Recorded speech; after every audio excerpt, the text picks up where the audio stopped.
Bienvenue dans cette nouvelle édition du QG News. Voici les titres de l'actualité.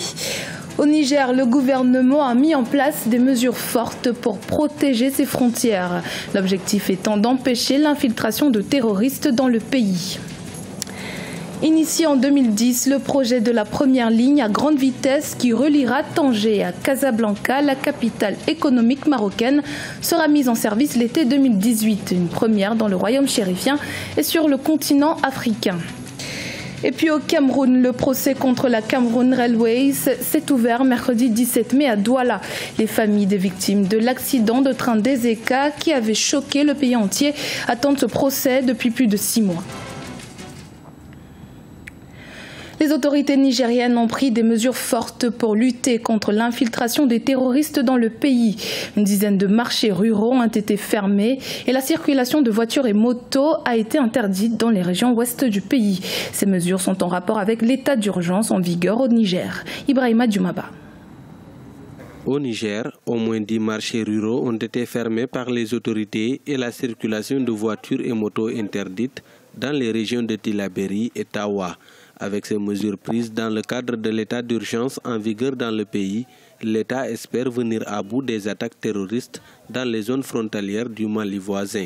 Non seulement ça n'a pas mis fin aux attaques des groupes djihadistes qui viennent du Mali, pour ce qui concerne le nord Tillabéri et la région de Tawa, mais en plus, ça pénalise les populations. Par exemple, dans la région de Tawa et de Tillabéri précisément, il y a plusieurs marchés qui ont été carrément fermés, c'est-à-dire que c'est des marchés qui ne sont plus animés. Depuis quelques mois, les régions de l'ouest du Niger font l'objet d'attaques, notamment les positions de l'armée et des camps de réfugiés. La circulation des voitures et motos est interdite de 20h heure locale à 6h30 de manière permanente. L'état d'urgence et ces types de mesures ont déjà contribué à affaiblir Boko Haram dans la région de Difa au sud-est.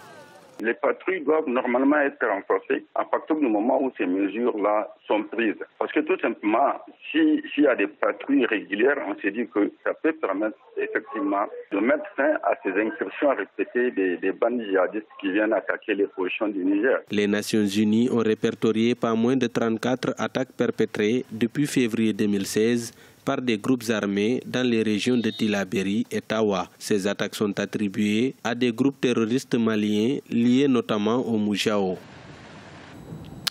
Le Maroc, qui dispose de la principale ligne de voie ferrée en Afrique, va inaugurer en 2018 la première ligne à grande vitesse du continent. Celle-ci reliera la capitale économique Casablanca à Tanger, deuxième ville économique située seulement à 24 km de la côte espagnole. Sharon Camara. C'est une grande première pour le Maroc. Le royaume chérifien va accueillir en 2018 la première ligne à grande vitesse d'Afrique. Il deviendra ainsi le premier pays du continent à être capable de lancer un train à 320 km/h sur son réseau ferré.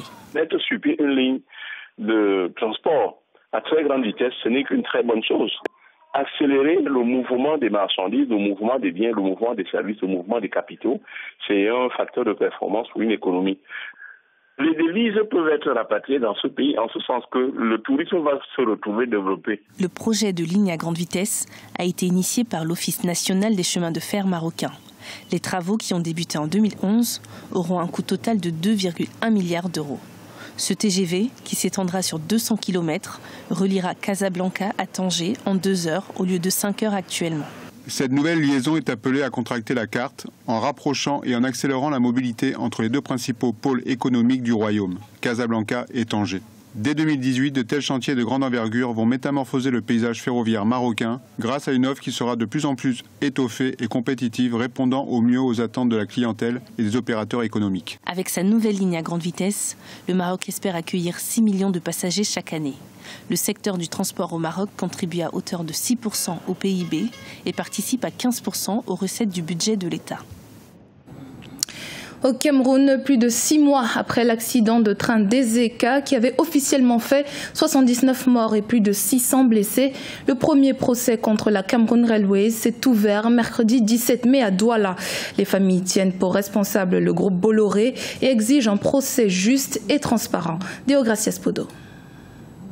Le premier procès contre la compagnie ferroviaire camerounaise Camrail s'est ouvert mercredi 17 mai 2017 au tribunal de première instance de Douala, capitale économique du Cameroun. La tragédie causée par le déraillement d'un train du groupe Bolloré avait eu lieu le 21 octobre 2016 à 120 km de Yaoundé et avait officiellement coûté la vie à 119 personnes et fait plus de 600 blessés. Certaines familles sont toujours sans nouvelles de leurs proches et ont porté plainte contre la compagnie et ses dirigeants. Après ce drame qui s'est passé à Ezeka, le chef de l'État a pris la disposition d'ouvrir une enquête. Il a donné pour un mois, il a nommé les ministres, juste aujourd'hui ça n'a jamais rien abouti, on ne connaît pas.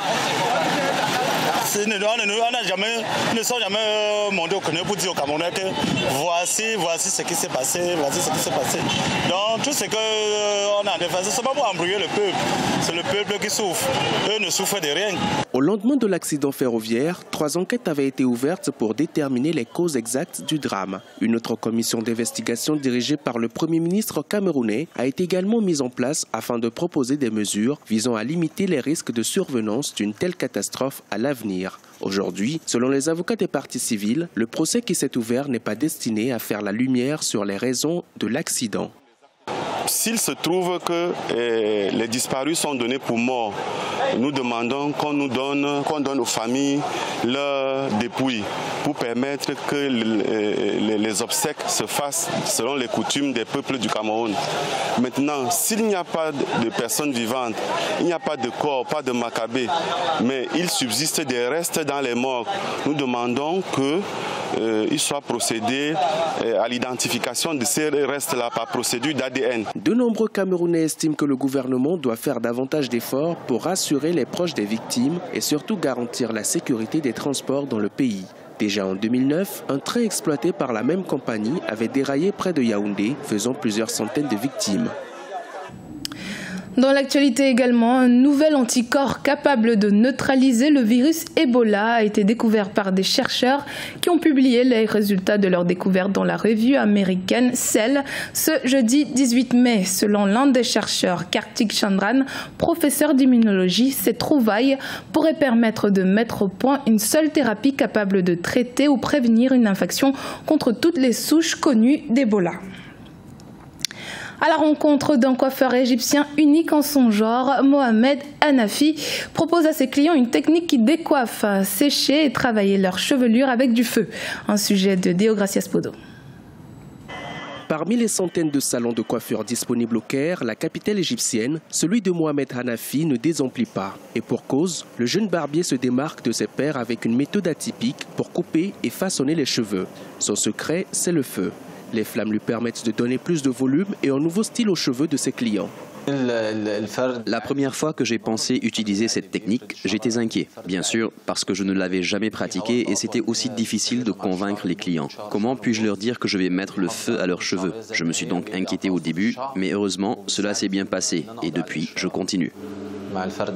Grâce à son audace, Mohamed est aujourd'hui l'un des plus célèbres coiffeurs du Caire. Pour lui, jouer avec le feu n'est pas seulement une expression. C'est désormais un métier. Tous les jours, des dizaines de clients, principalement des jeunes, font appel à ses services. Quand je l'ai vu passer à la télévision et ensuite ce qu'il a fait à mes amis, je me suis dit qu'il savait ce qu'il faisait. J'ai donc voulu essayer aussi. Tant que ça ne nuit pas à mes cheveux, c'est bon pour moi. Nouvelle tendance dans plusieurs capitales du monde, la technique permettrait de mieux sécher et dresser les cheveux des clients. Une autre manière, selon certains coiffeurs, de contourner également les coupures d'électricité qui nuisent à leur profession. Une seule condition, maîtriser son art. Ce journal a été réalisé par l'ensemble de la rédaction. Merci de l'avoir suivi. Dans un instant, une nouvelle édition de l'actualité sur Africa 24.